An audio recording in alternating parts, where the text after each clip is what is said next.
అందరికీ నమస్సులు. ఈరోజు నేను మీకు వివాహ పొంతన ఎలా చూడాలో చెప్తాను.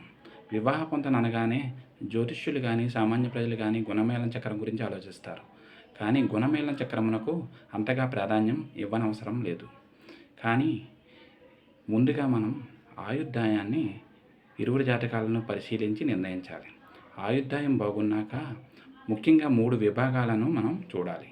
అవి ఏమిటంటే భక్తి, యుక్తి, రక్తి. భక్తి అనగా దంపతుల మధ్య ఉండే అనురాగము, ఆప్యాయత. దీనిని మనం ఇరువురి జాతకాల్లో గల సూర్యచంద్రుల స్థితిని బట్టి పరిశీలించాలి. యుక్తి అంటే ఒకరి తెలివితేటలు మరొకరి తెలివితేటలకు అనుకూలంగా ఉండి దోహదకారులుగా ఉన్నాయా లేక ఇబ్బంది పెట్టే విధంగా ఉన్నాయా అనేది పరిశీలించాలి. దీనినే మనం యుక్తి అంటాం. యుక్తిని పరిశీలించేటప్పుడు మనం బుధగురుల స్థితిని పరిశీలించాలి. మూడోదైన రక్తిని పరిశీలించాలి. అంటే రక్తి అనగా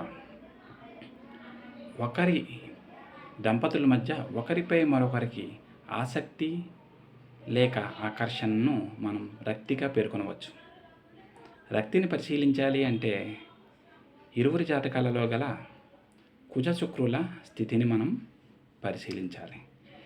ఈ 3 విభాగాలు బాగున్నట్లయితే వారి వైవాహిక జీవితం చాలా రమణీయంగా ఉంటుంది.